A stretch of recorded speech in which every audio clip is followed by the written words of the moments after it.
Paxtakor bazaviy komanda.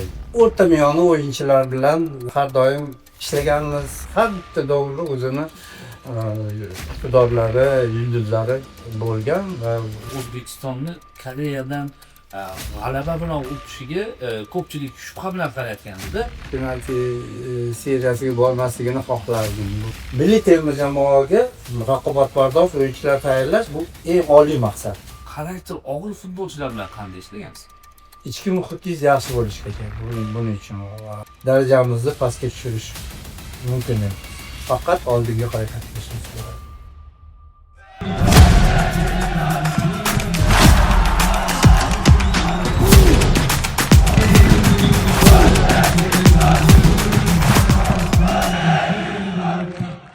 Aka, avvalambor assalomu alaykum. Ekspert loyihasining navbatdagi sonida sizni ko'rganimizdan bag'oyatda xursandmiz va bugun taklifimizga yo'q demasdan kelganingiz uchun alohida minnatdorchilik bildiramiz va keling dastur avvalida fikrlaringiz bo'lsa. Avvalambor taklif qilganingiz uchun rahmat. Albatta futbolimizga hozir juda qiziqish katta va har xil muxlislarimiz qiziqtiradigan savollar qo'yilgan bo'lishi mumkin. Bizni jamoa bo'yicha, umuman futbolimiz bo'yicha ko'plab savollar keladi. O'ylaymanki, atroflicha hozir shu futbolimiz to'g'risida qo'ldan kelgancha javob beramiz. Barcha uchun eng qizig'i shu narsaki, Ravshan Haydarovning faoliyati, murabbiylikdagi faoliyati qachondan boshlangan? Ko'pchilik biladi, 20 yillik futbolchilik faoliyatiga egasiz. Keling mana shular xususida batafsil gapirib bersangiz. Albatta, ayniqsa yosh avlod balkim rostdan ham bizni oldingi faoliyatimiz to'g'risida xabari yo'qdir. Shuning uchun qisqagina aytib o'taman va futbolni ichidaman, yo esimni taniganimdan beri. Shu 7-sinfda Titov nomli RUR, hozirgi RUR Olimpiya zaxiralar kolleji deymiz. Oldin paytda Roshis, Titov nomli Roshis deyilgan. Shu dargohi talabasi o'sha yerni bitirib, futbol sir asrorlarini o'sha sport internatida tahsil olib chiqqanmiz. Shu murabbiylik darajasiga yetguncha 20 yil futbol ichida futbolchi bo'lib faoliyatimizni olib borganman. Juda ko'plab o'zbek futbol klublarida o'ynaganman. Shahrixonchida, Andijonda. Andijonliklar ham masalan ko'p savol berishadi. Ravshan Haydarov qatdan kelib qolgan. Andijonliklar o'sha Shahrixonchida o'ynagan davrlarimni ham masalan eslab o'tsak, o'shanda andijonliklarni savoliga javob bo'lgan deb bo'ladi va birinchi o'sha sobiq ittifoq chempionatlarning 2-ligasida Shahrixoncha jamoasida o'ynab yaxshi davrlarni o'tkazganman. Undan keyin Dinamo Samarqandda ko'p yillar ham futbolchi bo'lib, ham murabbiy bo'lib ishladim. Paxtakor jamoasida ishladim. Futbolchi ham dublyorlarda o'ynab, oxiri Traktor jamoasida asosiy faoliyatim, futbolchilik faoliyatini tugatib va murabbiylikka o'tish jarayoni va Traktor jamoasi bilan bo'lgan. Shuning uchun aytib o'taman, murabbiylik faoliyatimgacha asosan hozirgi yoshlar murabbiylik faoliyatini bilishadi. Shuning uchun ungacha bo'lgan jarayon futbolchilik davri, futbolchilik faoliyatimiz bo'lgan. Mana shunday qilib sekin-sekin shu klublarda ishlab, sekin-asta terma jamoalarda ishladik. Milliy terma jamoada, yoshlar terma jamoasida faoliyatimni davom ettirib, futbol ichida birpasda vaqt o'tib ketyapti. Murabbiylik ustozlaringiz bormi? Albatta, murabbiylik ustozlar futbolchilik davrida murabbiylar birinchi nigohimizda qiyofasi albatta murabbiylikka o'tganda ular qilgan ishlarni eslab qanday ish tashkil qilish, qanday suhbatlar, qanday bular hammasi yodimizda. Meni masalan yodimda qolgan, keyincha futbolchilik faoliyatini tugatayotganimizda albatta har bitta tajribali murabbiyni ishlarini yozib borish, konspektlarini yozib borish odati bo'lgan menda. Va birinchi qadamlarni bergan murabbiylar bor. Yordamchi sifatida masalan Valeriy Nikolayevich Lyotkin traktorda undan ko'p narsa olganman. Undan oldin men internatda, o'sha sport internatidagi murabbiylarim Vladimir Trofimovich Yatchenko,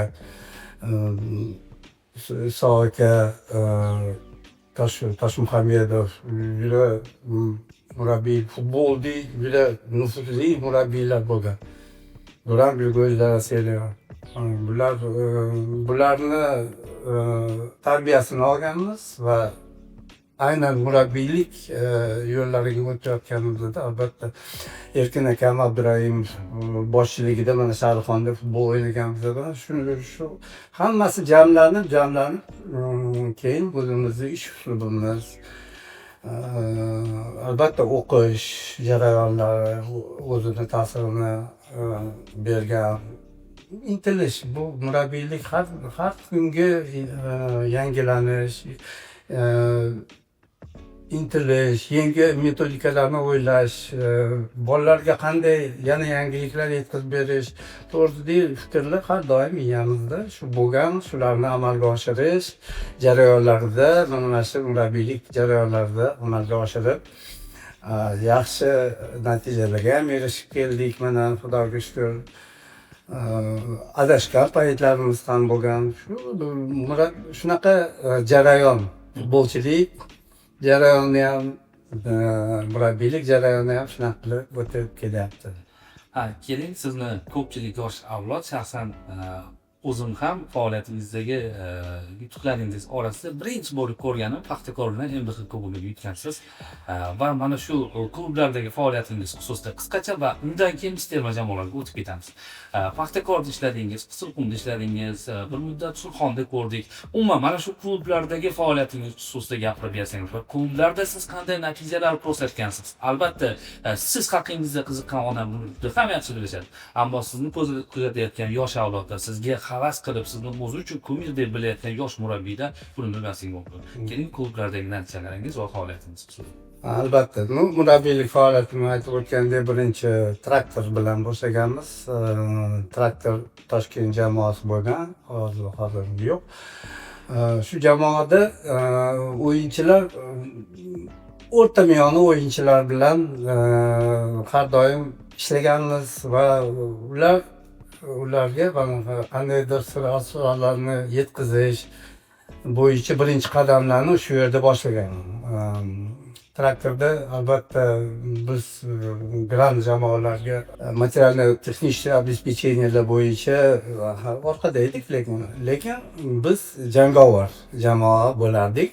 Jangovar o'sha qo'yilgan grand jamoa Paxtakor bilan ham o'sha payt Do'stlik, Dinamo Samarqand liderlar bilan ham tengma-teng kurashishga harakat qilardik. Lekin stabilnost bo'lmasdi albatta. Undan keyin Paxtakorga o'tganimiz, Paxtakordan taklif bo'lib, Paxtakorda ishladim. Ko'p yil bo'ldi Paxtakordagi faoliyatim, ancha yil terma jamoa bilan. U paytda endi Mustafa davrlarida Paxtakor bazaviy komanda edi, terma jamoa uchun bazaviy qilib tayyorlanganmiz, chunki sabablari ham bor. Bu davrda bunday sharoitlarimiz yo'q edi. Chet elga yig'inlarga, chet el jamoalar bilan o'ynash uchun Paxtakorda imkoniyat ko'proq edi. Shuning uchun ularni o'sha Paxtakorga yosh iqtidorlarni yig'ib, hozirgi biz Olimpik Mobius, undan oldingi Olimpik komandamizga o'xshatib, yoshlarni yig'ib ishlashni boshlaganmiz. O'sha paytda ham. Lekin albatta sharoitlar har xil edi. Hozirgi sharoitlar, hozirgi e'tibor va tizim boshqacha. Hozir bu Paxtakor ham juda katta maktab. Men uchun iqtidorli o'yinchilar bilan ishlash, shu bilan birga terma jamoada yordamchi bo'lib, undan keyin bosh murabbiy ham bo'ldim. Paxtakor bilan chempionliklarni ketma-ket g'alaba qozondi, chempionlik. Albatta bu katta maktabda va men ham tajriba hali juda katta emas. O'sha orqali xalqaro o'yinlar, o'sha aytib o'tgan SNG kubogi, liga, chempionlar ligalarida ishlab, sekin asta o'sha xalqaro tajribani ham futbolchilar bilan birga o'zimizni ham olganmiz. Aytib o'tdingiz, terma jamoada ishlagan bo'lib, 2002-yilda O'zbekiston milliy terma jamoasi bosh murabbiyi sifatida ishladingiz. Va men sizni kuzatar ekanman, doimo ko'raman, har qaysi klubda bo'lsin yoki terma jamoada bo'lsin, futbolchilarni har birining o'yinini o'zingiz borib ko'rasiz va uning salohiyatini, kuchini qarab turib, o'zingiz terma jamoalaringizga taklif qilasiz. Keling aytingchi, 2002-yildagi O'zbekiston milliy terma jamoasida murabbiy bo'lgansiz. O'sha davrdagi futbol va bugungi futbol nimasi bilan farqli? Har davrda o'zini iqtidorli futbolchilari bo'lgan. U paytda juda kuchli futbolchilarimiz, u paytda Mirjalol Qosimov ham o'ynab yurgan paytlarda Shaskilar, hamma o'yinchilarimiz biz O'zbekistonni dovrug'ini taratib yurgan o'yinchilar bo'lgan o'sha paytda. Undan keyingi pokoleniya Jiparovlar, Kapadzelar o'sib chiqishdi. O'sha bizni proyekt bo'yicha Paxtakorda qilingan proyekt, yoshlarni butun respublika bo'yicha yig'ib o'sha yerga o'stirdik. Bu jarayon aytib o'tganimdek, bu jarayonda bu paytdagi sharoitga qarab qilingan ishlar. Albatta, boshqa klublarda bunday Paxtakordagi sharoit bo'lmagan. Chet elda yig'inlarga chiqish, musobaqalarga chiqish bo'yicha Paxtakor shuning uchun yoshlarni o'sha yoqqa jamlashga qarab. Hozir endi hammada bu sharoit bor. O'shaning uchun terma jamoani o'zagi qilib, o'sha paytda Paxtakor bilan ishlashga to'g'ri kelgan. Bu to'g'rimi, noto'g'rimi, bu o'sha paytga biza to'g'ri qaror qabul qilingan degan fikrimiz bor edi. Chunki yig'inlar o'tkazish masalasi, o'sha material-texnik maydonlarni ahvoli u paytda bunday darajada emasdi. Shuning uchun shu bir jamoaga yig'ib terma jamoani o'yinlarga tayyorlash osonroqdek tuyulgan paytlar edi. Lekin hozir endi hamma klublarda o'ziga yarasha sharoitlari bor. Hozir mana tizimli ravishda ishlar ketyapti, akademiyalar o'yinchilarni o'sha terma jamoa degandek har bitta jamoadan terib olish anaqasiga, imkoniyatlariga egamiz. Hozir bitta joyda yig'ib o'tirmasdan, постоянно bazaviy qilmasdan hamma har xil futbolda, har xil klublarda legionerlarimiz ko'payib boryapti. Legionerlar bilan ularni saviyasi albatta legioner bo'lgandan keyin o'sish jarayonlari hammasi bir-birini yetaklab o'sish jarayonini oldinga qarab ketaveradi. Shuning uchun taqqoslash qiyin demoqchiman. U davr bilan hozirgi davrni o'yinchilar u davrda ham juda yaxshi o'yinchilar, hozirgi davrda ham har bitta davrda o'zini iqtidorlari, yulduzlari bo'lgan va ular har doim terma jamoani sharafini himoya qilishgan, lekin har xil sharoitlarda. Yaqinda siz boshqarayotgan O'zbekiston U21 terma jamoasi Osiyo kubogida ishtirok etdi va Qirg'izistonda bo'lib o'tgan saralash bosqichidan yo'llanmani qo'lga kiritib, Osiyo kubogi final bosqichiga borishdi va chorak finalda Xitoy bilan penaltilar seriyasida mag'lubiyatga uchradik. Bu futbolda bo'ladigan jarayon. Bu lotereya, buni hech kim inkor eta olmaydi. Keling, mana shu xususda gapirib bersangiz va biz Qirg'izistondagi saralashda nima uchun saralash bahsida ishtirok etdik, jahon chempionatiga chiqa olmaganimiz va bu yosh toifasidagi asosiy jamoaning maqsadi nima va siz jamoani Olimpiadaga qanday tayyorgarlik darajasida olib boryapsiz? O'zingizlarga ma'lum, bu Osiyo Kubogida 23 yoshlarga bag'ishlangan Osiyo Kubogida biz olimpiya yoshidagi futbolchilar bilan qatnashdik. Bu albatta oldindan rejalashtirilgan va bu yoshga biz alohida urg'u beramiz. Olimpiya yoshidagi bolalarga va ular uchun o'tgan yil boshida katta dastur ishlab chiqilgan va ular 28-yilgacha va Olimpiya qo'mitasi rahbariyati oldida bu dasturlar prezentovat qilib tanishtirganmiz va ma'qullangan. Shu dasturga binoan bu Osiyo Kubogida qatnashish bu rejaga kiritilgan. Lekin albatta bu kattalar uchun 23 yoshlilar, bular hali 20 yoshli, bular saralash o'yinlarida masalan o'zligini tashlab qo'ymasdan oldingi jamoamiz 3-4-yil bolalar 2003-2004-yil 20 yoshlilar o'rtasida chempion bo'lgan bolalar asosini tashkil qiladi bu 23 jamoasini va ularga sekin-asta bu yoshligi 5-6-yil bolalarni qo'shib Olimpiya yoshidagi futbolchilarni tajriba olish niyatida mana shu katta musobaqalarda qatnashtirib borish niyatida va afsuski saralashda albatta bu huquq yutdik, Osiyo Kubogida qatnashish huquqini va kelishib trenerlar kengashida 2003-2004-yil bolalari mana shu xalqaro maydondagi jarayonlar to'liq bo'lgani uchun sabablari ham bor albatta.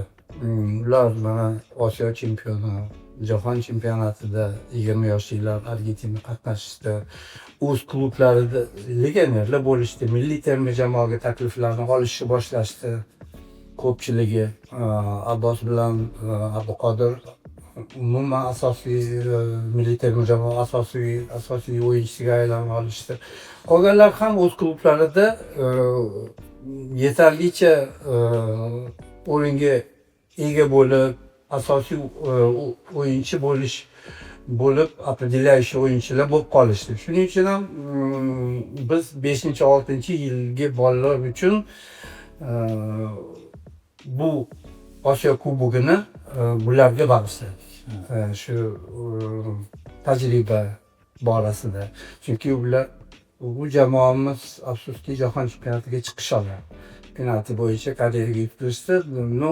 Bitta katta musobaqa bularni xalqaro tajriba olish imkoniyatidan mahrum qildi. Shuning uchun biz bu yoshdagi Olimpiya yoshidagi bolalar uchun bu Osiyo Kubogida qatnashish huquqini albatta murabbiylar kengashi bilan birga qaror qabul qildik va bu sentyabr saralash o'yinlaridan keyin yo'llanmani yutib bo'lganimizdan keyin bu qarorni qabul qilib va faqat Olimpiya yoshidagi bolalarni bu Osiyo Kubogiga tayyorlab olib bordik. O'ylaymanki bu musobaqa bu bolalarga bu yoshdagi Olimpiya juda katta tajriba bo'ldi. O'ylayman musobaqada qatnashishimiz rezultat bo'yicha, natija bo'yicha qoniqarsizdir bizni muxlislarimiz uchun. Lekin bizni o'sha qadamma-qadam ketayotgan yo'limiz bor. Bular uchun bu katta tajriba. Va baribir bu musobaqada yosh bo'lishiga qaramasdan katta maqsadlar qo'yib, oldimizga o'sha maqsadlarni qo'yib, o'yinimizni shunga moslab shakllab bordik. O'yinlarimiz ham yomon chiqmadi. O'yin borasida, masalan, o'sish borasida, o'yinchilarning individual mahoratlari o'sish borasida men o'ylaymanki, bu turnir qoniqarli bo'ldi. Murabbiylar biz uchun ham bu muxlislar uchun albatta bu 23 jamoasi bilan biz ko'plab yutuqlarni olib kelganmiz. Ular bizdan haqli ravishda g'alabalar talab qilishadi. Lekin bu gal shunday jamoa bilan qatnashib biz o'zimizni oldingi maqsadlarimiz yo'lida qilingan bu katta ish deb bilaman. Ana shu Osiyo Kubogi haqida gapirsak, terma jamoa maydonga tushdi. Birinchi turda g'alaba, ikkinchi turda durang va uchinchi turda to'g'risini aytaman, hech kim o'sha ijtimoiy tarmoq segmentida O'zbekistonni Koreyadan g'alaba bilan o'tishiga ko'pchilik shubha bilan qarayotgandi-da. Lekin sizning jamoangiz Koreya bilan maydonga tushdi, o'yinni qildi va g'alaba qozondi. Buning siri nima deydi va biz Koreyadan nimalarni evaziga yutdik mana shu o'yinni? Avvalambor guruhimiz qiyin guruh edi. Eron, Koreya bular hatto tengma-teng yosh bilan o'ynaganda ham har doim qiyin deb bilardik. Koreyaga qarshi ham, Eronga qarshi ham o'ynash har doim qiyin va lekin biz ularni yutib oxirgi paytlar yutgan paytlarimiz bo'lgan. Shuning uchun bu narsani ko'p anaqa nima deydi psixologik tarafdan hech qanday tushkunlikka tushirmaslikka harakat qildik. Bolalar men har doim 20 yoshdan keyin masalan jismonan уже nivelliruется qiladi. Bitta futbolga o'tgan bo'lish kerak. Futbolchilar jismoniy tarafdan bizni yutishda tajriba kamroq bo'lishi mumkin. Lekin o'yin tashkil qilish bo'yicha masalan hozirgi har bitta terma jamoalarimizda bu narsaga katta urg'u berib o'stiramiz. Albatta psixologik ustuvchilik deymiz, o'ziga bo'lgan ishonchi hosil qilish. Juda ko'plab turnirlar, kuchli jamoalar bilan o'ynatib bu narsalarni mana shu maqsad katta o'yinlarda o'sha psixologiyasi, futbolchining psixologiyasi hech kimdan qo'rqmasdan chiqib o'ynash psixologiyasini singdirish bizning maqsad. Shuning uchun u katta yoshdami, kichkina yoshdami farqi yo'q degan narsani singdirib bordik bu bolalarga. O'ynadik, o'ylaymanki yomon o'ynashmadi. Livan bilan albatta hamma ham bir xil emas. Bu jamoada yoshroq, tajribasi kamroq futbolchilar, ayniqsa zaxiramizda o'sha tajriba, xalqaro tajriba kamroq o'yinchilar bo'lgani uchun nima deydi, zaxira kuchaytirish imkoniyati sal cheklangan bizda. Bu hayot hozirgi davrda shunday. Balkim o'sha hozir bu musobaqadan keyingilari albatta yanada ishonchi, o'ziga bo'lgan ishonchini yuqori darajaga olib chiqib, o'ynaydigan bo'lib yetilishini mana shu musobaqalar beradi. Xalqaro tajriba degan so'z mana shundan kelib chiqadi va psixologiyasi ham shunga yarasha mustahkamlanib boraveradi. Shuning uchun o'yindan o'yinga kuchayib bordik. Asosan bu albatta jamoaviy o'yinga qaratilgan. Koreya bilan, Livan bilan 3-0 yutib o'zingizlar ko'rdinglar, zaxiradan tushgan o'yinchilarimiz ozgina xotirjamlikmi yoki o'yinga kirishib keta olmadimi, 3-2 bo'lib qoldi. Yana o'sha напряжение yana anaqa bo'lib qoldi. Shuning uchun Koreya bilan o'ylagan rejamiz o'yinni oxirini kuchaytirish edi. Shuning uchun asosiy o'yinchilardan ikkitasini zaxirada olib qolib, ikkinchi bo'limda chiqarib. Bu futbol, jamoaviy o'yin, bu narsalarni rejalashtirib, o'yindan oldin reja bilan mana shu situatsiyada shunaqa qilsak yaxshi bo'lardiga o'xshadi bu. Koreya bilan bu narsamiz o'xshadi. Xitoy bilan endi bilardim pozitsion hujum ko'plab to'g'ri kelardi. Vali ikki pas himoyalanadigan jamoa juda tartibli. Xitoy shunaqa o'ynashini oldindan bilardi. Albatta bu yerda kreativ o'yinchilarni xizmati kerak. O'sha paytda afsuski eng kuchlilari maydonda edi o'sha paytda futbolchilar bizani. O'sha paytga eng tayyori, eng kuchlilari maydonda harakat qilishdi, lekin Xitoy jamoasi himoyani juda sabr bilan, tartib bilan oxirigacha chidab berdi. Darvozabonni yaxshi turib berdi. Albatta bizda o'sha kreativlik yetishmaganligi, oldingi kreativlikni kuchaytiradigan o'yinchilarimiz bor edi. Hammasi jarohat bilan Toshkentda qolgandi. Afsuski o'sha O'rinboyev ham kela olmadi. Firdavs Abdurahmonov jarohat bilan qoldi. Dinamo Samarqand kreativni o'sha kuchaytiradigan o'yinchilar O'rmonjonov jarohat. Ular qandaydir bu o'yinda nizamni xotla qiladigan o'yinchilar kerak edi. Chunki 8 kishi himoyada bu yerda shu narsa yetishmadi deb o'ylayman. O'yindan yutishimiz kerak edi. Endi penalti bu qandaydir fobiya.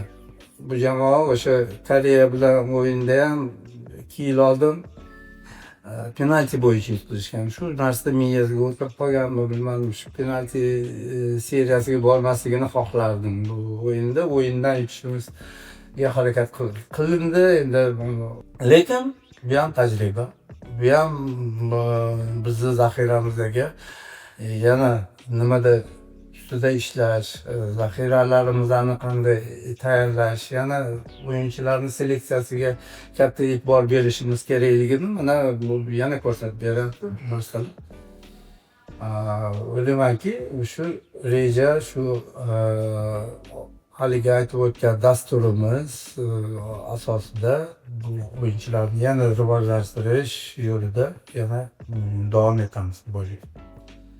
Rasul aka, umuman siz ko'plab jamoalarda ishlagansiz. Klublarda, terma jamoalarda va 2 marotaba Osiyo chempioni, 2 marotaba jahon chempionati ishtirokchisi murabbiy sifatida. Va keling aytingchi, umuman ko'pchilik uchun qiziq bo'lgan savol, murabbiy uchun eng katta yo'qotish yoki og'riq nima murabbiy uchun? Murabbiylik o'zi og'ir ish. Albatta bu katta jamoani, bu jamoani tayyorlash jarayonlari bular hammasi og'ir. Yangi o'yinchilarni o'sha jamoaga kiritish, tanlov, shularni tayyorgarligini musobaqalarga olib borish va musobaqalarda hamma ishlarni qilib olib borgandan keyin mag'lubiyatga uchrash albatta eng og'ir narsa. Terma jamoalarni shunday tizimidamizki, bizni asosiy ishimiz, o'zi maqsadimiz ham milliy terma jamoaga o'yinchi yetib berish. Eng katta baxt mana shu sizni qo'lingizdan o'tib terma jamoalarda yutuqlar ham bo'lishi mumkin. Orada o'sha 17 yoshda, 20 yoshda chempionlar bo'lishadi. Jahon chempionatlar bu maktab, ularni xalqaro maktabi. Bularni hammasini mana shu musobaqalar orqali yetiltirib milliy terma jamoaga raqobatbardosh o'yinchilar tayyorlash bu eng oliy maqsad. Bu terma jamoalarning ishi. Albatta, mana shu jarayonda terma jamoaga yetgan futbolchilarni ko'rsangiz eng katta baxtingiz o'sha. Lekin shu qancha umid bilan o'stirgan, shu anaqa imkoniyat bergan futbolchilaringiz birdan yo'q bo'lib qolishi albatta bu og'ir. Har doim mana shunaqa. Endi bu hayot, murabbiylarning hayoti, futbolchilik hayoti shunaqa har doim bir xil bo'lmaydi. Murabbiylar g'alabani ham, mag'lubiyatni ham ichidan hissiyot bilan qabul qiladi, ya'ni yurakka qabul qiladi. E, Siz mana shunday jarayonlardan qanday o'tib ketasiz? Ya'ni siz g'alabalar ham ehtiros beradi, mag'lubiyat ham ehtiros beradi. Mana shunda siz qanday yo'l tutasiz? Ya'ni xotirjamligingizdan kelib chiqib beryapman. Misol juda sokin va xotirjamsiz, ammo maydonda emotsiyangizni biz ko'ramiz. Aytingchi mana shu xotirjamlik, ya'ni o'sha g'alabani ham mag'lubiyatni ham qanday qabul qilasiz o'zingizda? Endi bu oxirgi paytlarda ko'rinayotgan narsa xotirjamlik, balkim sizlarni ko'zingizga, lekin ichimizda baribir hamma o'sha perejivaniyalar hammasi bor. Baribir ham yoshlik trenerlik faoliyatimizda judayam ko'p emotsiyaga berilardik. Bu bo'lgan narsalar oxirgi minutlarda yutib ketgan paytlarimiz bo'lgan. Penaltidan yutgan paytlarimiz, o'sha esingga emotsiyalar boshqacha. Xuddi shunday yutqizgan paytlarimiz bo'lgan. Masalan, milliy terma jamoada penalti seriyasi bo'yicha Bahraynga yutqizganmiz. Bundan og'ir tun bo'lmagan deb o'ylayman. Shunaqa davrlardan o'tganmiz albatta. Lekin futbol o'yin, balkim tajriba bilan o'sha emotsiyalarni bu yoqqa sarflagandan keyin balkim hozir ko'zga shunday xotirjamlik ko'rinadi. Lekin baribir ham o'sha yutuqlar yoki mag'lubiyatlar ichimizdan perezovat qilamiz. Bu narsaga uyqusizlik tunlar baribir bo'ladi, bu iloji yo'q. Siz xatolarni masalan qilgan o'yinlaring kechasi bilan o'ylab, qaysi joyda xato yo'l qo'ygan o'sha narsalarni analiz qilib chiqasiz. Bu hayot narsa ommaga balkim xotirjam ko'rinadi, lekin ichimizdan yonamiz bu narsaga. Futbolchilaringiz jarohat olib qolgan yoki qiyin vaziyatlar bo'lganmi? Mana shular xususida agar qiziq bir jarayonlar bo'lgan bo'lsa. Endi bunday jarayonlar ko'p bo'ladi albatta. Shuning uchun bu jamoaviy o'yin, biz har doim bu narsalarga tayyor bo'lishimiz kerak. Jarohatlar epidemiyasi bo'lgan davrlar ham bo'lgan. Albatta, bunday zaxirangiz mustahkam bo'lmasa, har bitta pozitsiyaga ikkitadan o'yinchi tayyorlash mashina kelib chiqadi. Albatta, har qanday situatsiyaga tayyor bo'lishimiz kerak. Har bir pokoleniyada katta tanlov bo'lmasligi mumkin. Masalan, oldingi har 3-4 yil bolalarda tanlov juda katta edi. Himoyachilarning o'zi 6 ta markaziy himoyachilar: Abduqodir Rustamov, Jahongir O'rozov, Ashurov va yana konkurensiyaga Ortiqboyevlar. Problema yo'q obrona bo'yicha. Oldingi chiziqda birontasida jarohat olib qolsa, o'rniga shunday ravnoценный o'yinchilar bo'lmaslik holatlari bo'lgan. Shuning uchun biz shunga intilishimiz kerak. Albatta, har bitta futbolchi ham ertaga nima bo'ladi, hamma narsani oldindan hech bo'lmaydi. Shuning uchun tayyorgarlik jarayonlarida har bitta pozitsiyamizga o'sha jarohat olishi yoki kasal bo'lib qolishi, kelolmay qolishini oldini olish uchun biz o'yinchilarni o'sha raqobatbardosh o'yinchilarni tayyorlab borishimiz kerak. Eng katta bu narsaga milliy terma jamoamizda raqobat bo'lishini ta'minlashimiz kerak. Eng katta ishimiz bu. Oldin masalan kimdir jarohat olsa, boshqa qilsa, darrov boshimizni ushlab qolamiz. hozir xudoga shukur man ketma-ket yoshlar ketma-ket orqasidan milliy terma jamoa o'yinchilarini orqasidan 2tadan 3tadan o'yinchilar bor. Mana shu niyat, maqsad bu asosiysi. Siz boshqargan jamoalar ichida doimo umuman murabbiylik faoliyatimizda doimo og'ir xarakterli futbolchilar bo'ladi. Ya'ni boshqarish qiyin bo'lgan futbolchilar bo'ladi. Sizni jamoangizda yulduz bo'lgan futbolchilar terma jamoalarda, Yevropa jamoalarida va kerak bo'lsa terma jamoaning asosiy futbolchilariga aylanishgan.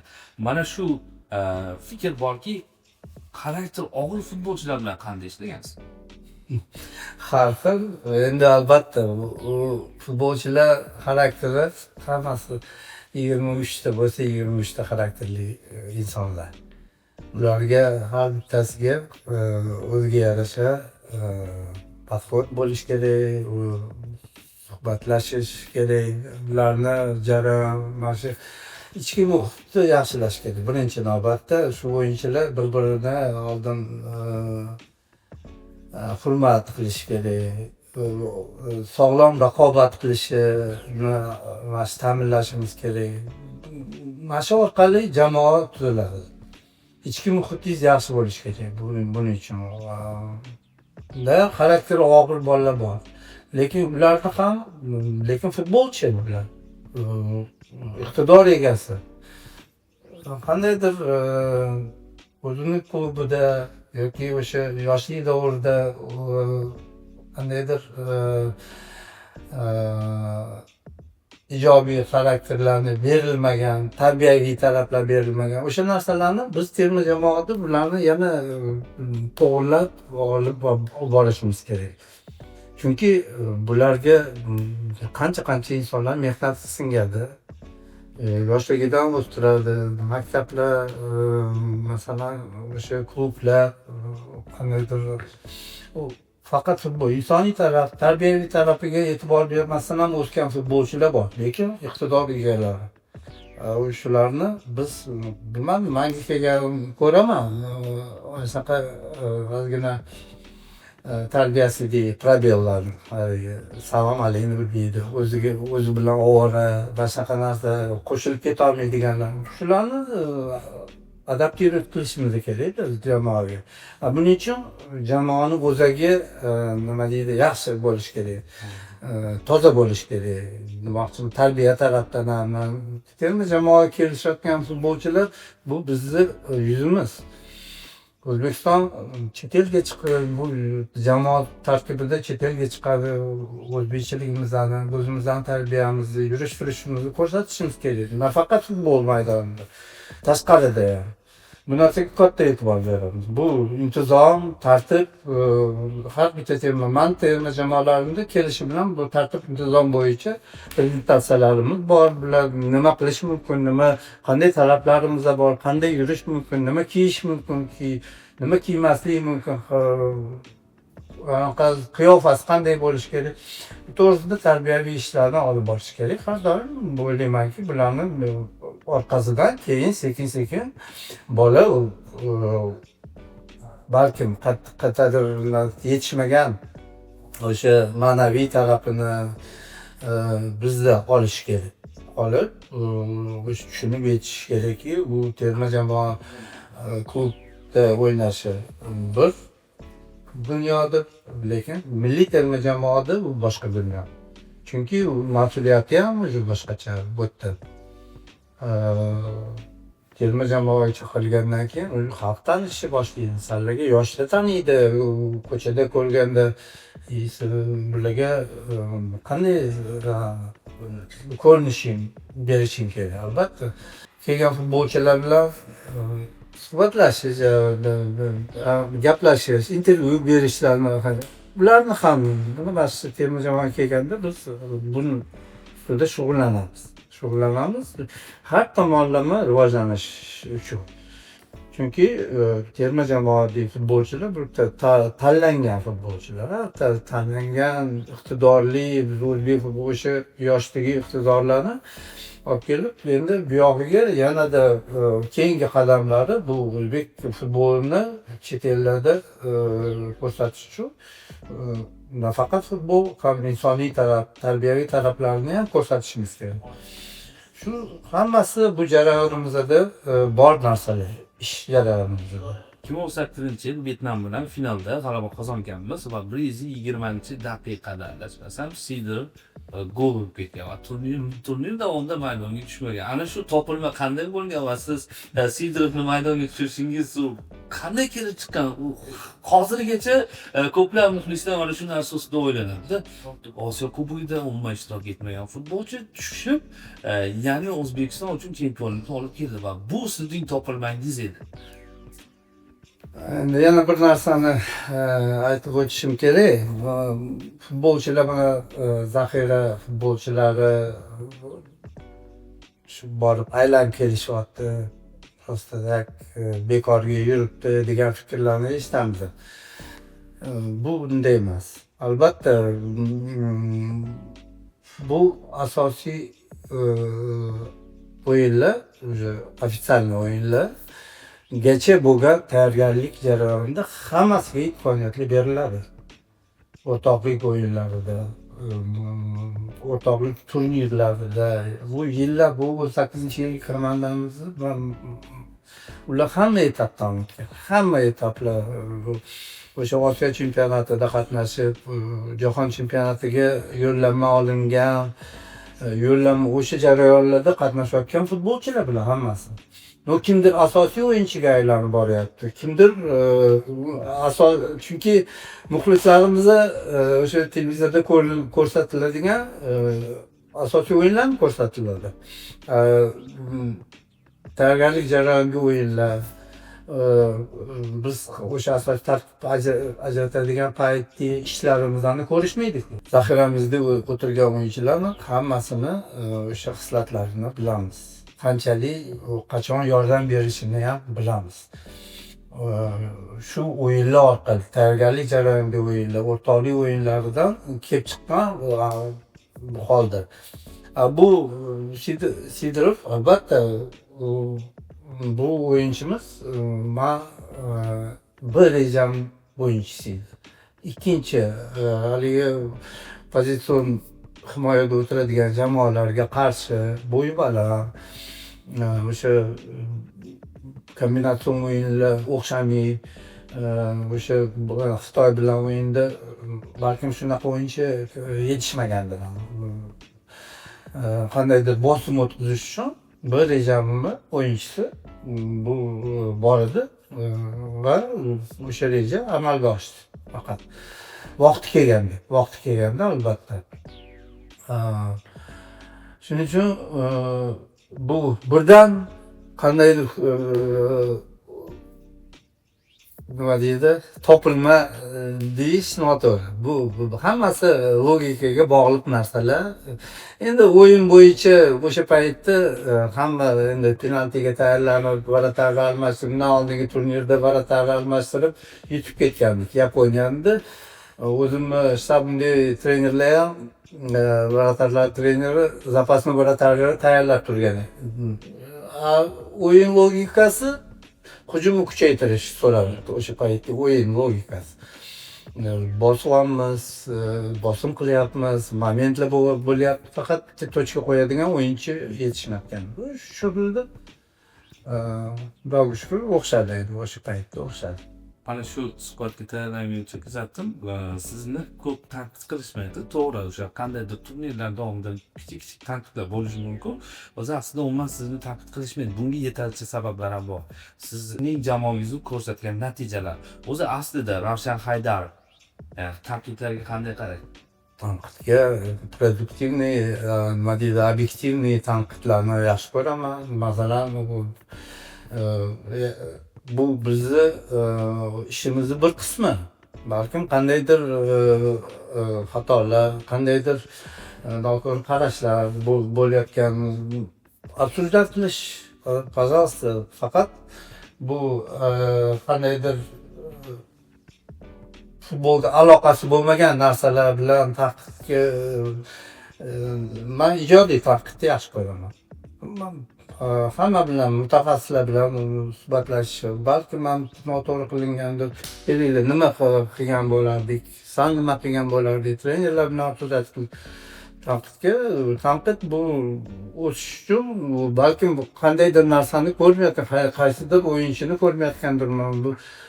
Bu narsalarga ijobiy qarayman man har doim.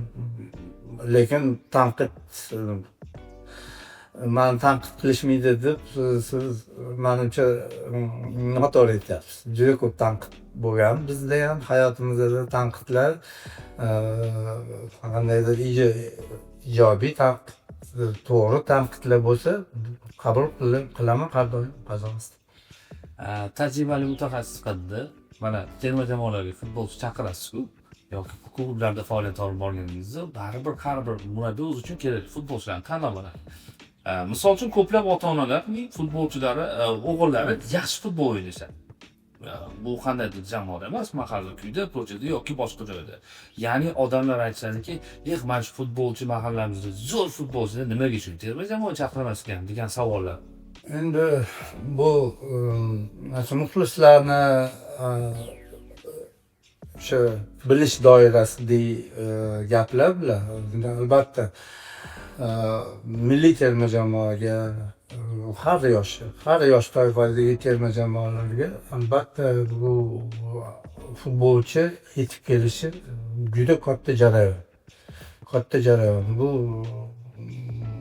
tizim ishlashi, o'sha endi oldin balkim bu tizim unchalik yaxshi ishlamagandir. Hozir klublarda o'zini ishlari, akademiyalari, seleksionerlari ishlaydi, tekin. Hozir umuman har bitta viloyatda akademiyalar bor. Eng iqtidorlarni o'sha yig'ib, o'sha tizimga kiritish. Bu o'zidan ko'chada yoki maktab futbolida o'ynab yurgan bolalar kelib terma jamoaga birdan qo'shilib ketish juda qiyin.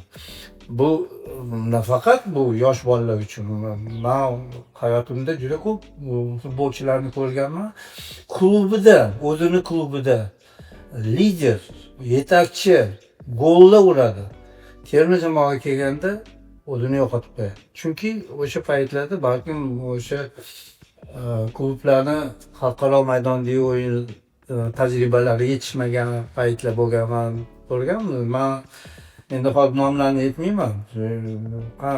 O'z klublarida juda bemalol yaxshi futbol ko'rsatishadi. Bu yoqqa kelib oddiy o'sha Osiyo komandalariga gol urish masalasi, gol urish yoki o'sha o'yinda o'zini xislatlarini ko'rsatishga qodir emas.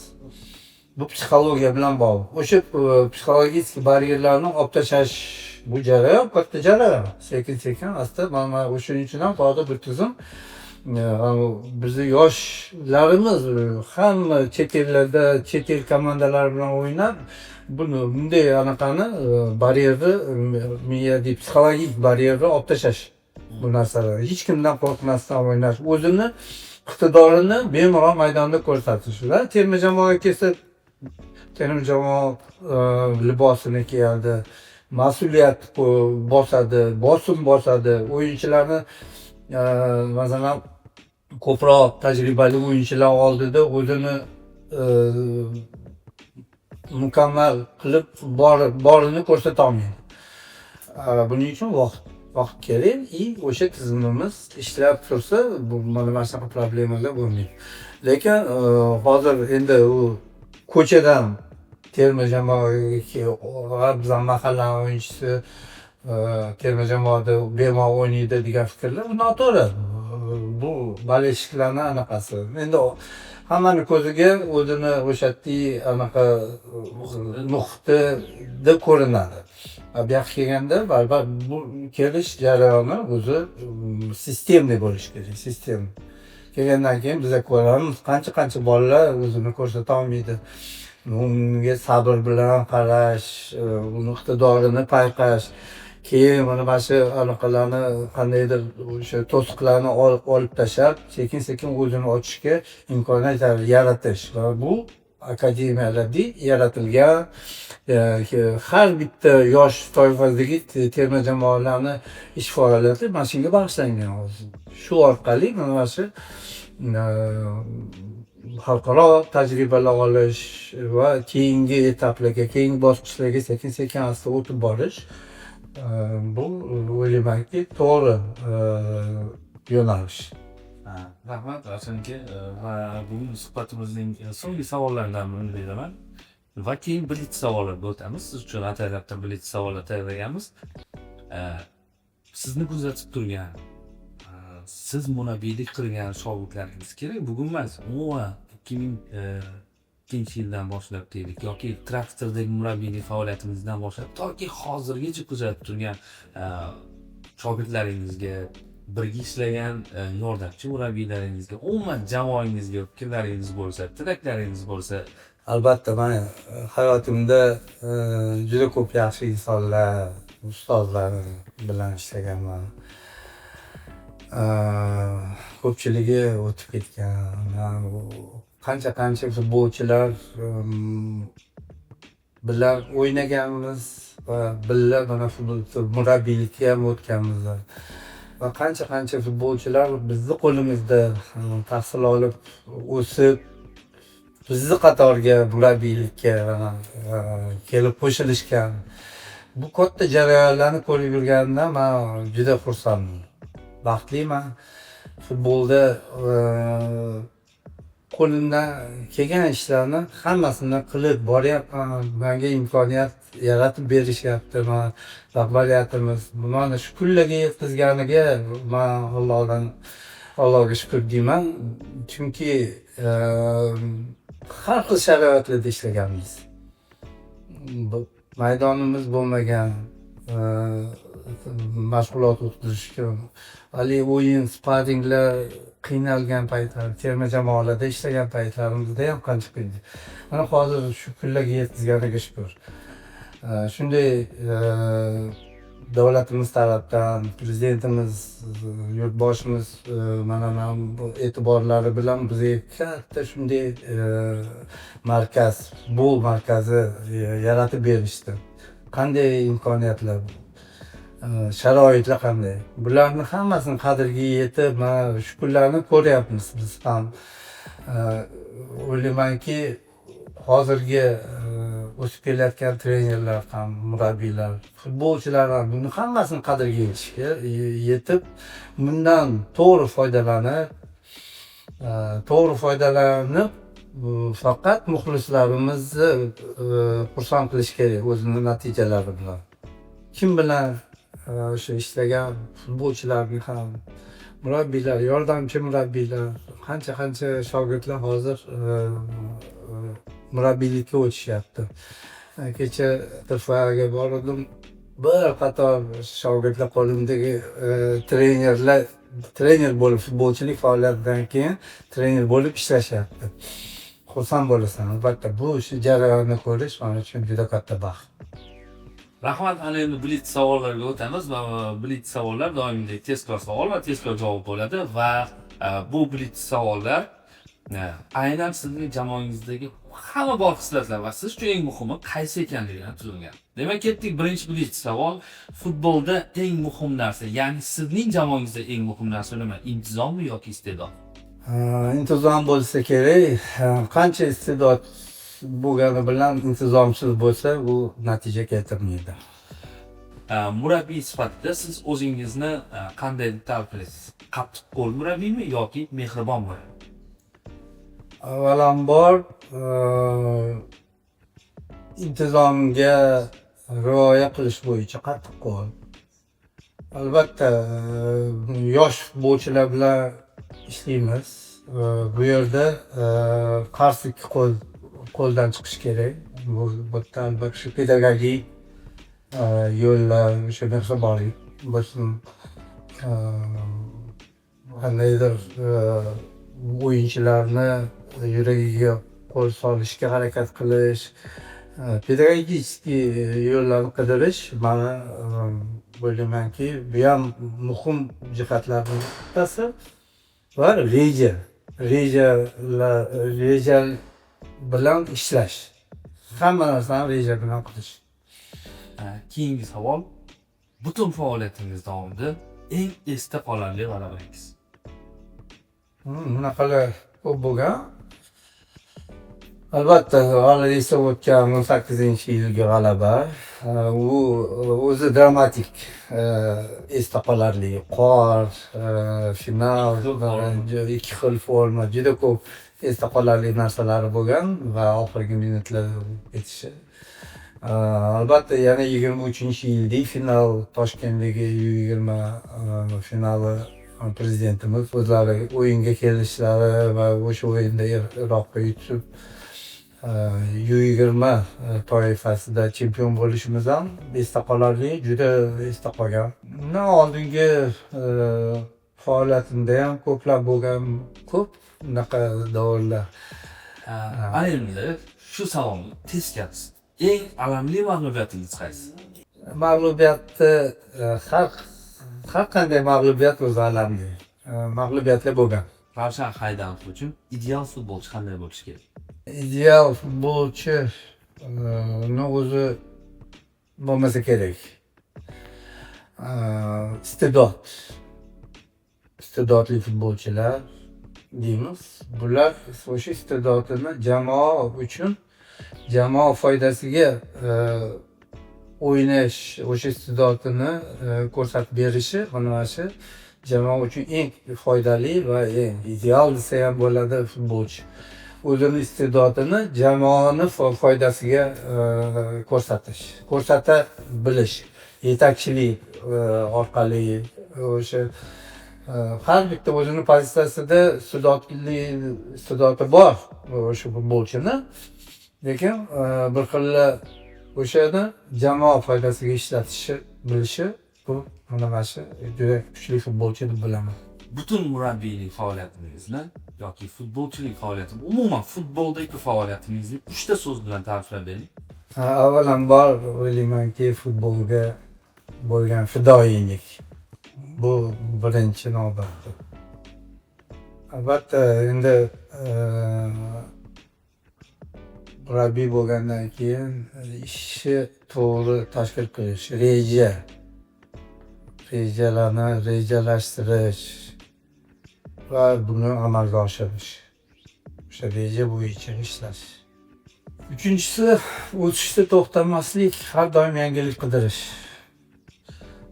Rahmat. Va bu savolimizning navbatdagisi, siz uchun futbol kasbmi yoki hayot tarzi? Hayot tarzi albatta. Hayot tarzi. Va bugungi suhbatimizning so'nggi savoli O'zbekiston futbolining kelajagi xususida gapirsangiz.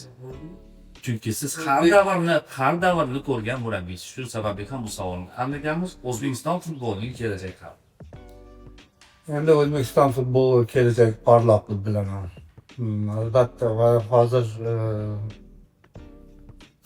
aytib o'tgandek, men o'zbek futbolini har bitta jarayonlarida, endi yaqin o'tmishdagi jarayonlarda qatnashib kelyapman. Taqqoslashga imkoniyatim bor, albatta. Yildan yilga o'sib boryapmiz futbol infrastrukturalari bo'yicha. Mana hozir bizga havas qiladiganlar juda ko'p. Yon atrofimizdagi davlatlar, qancha o'rtoqlarim bor, havas bilan qarashadi bizdagi futbolimizdagi islohotlar, davlatimizni, yurtboshimizni futbolimizga bo'lgan e'tiborlarini bular ham ko'rib, umuman dunyo tan berib, mana bizga jahon chempionatlarini berishni boshladi.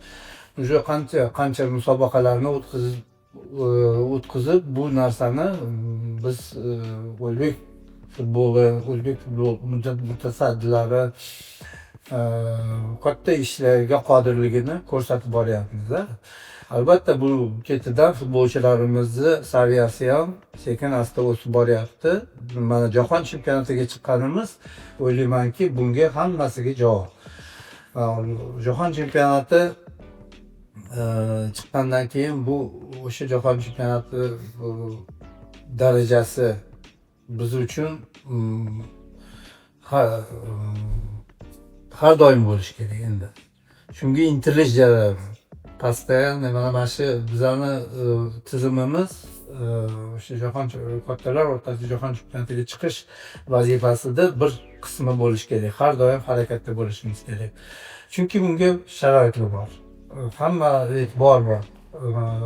O'ylaymanki mana futbolchilar ham, murabbiylar ham o'zini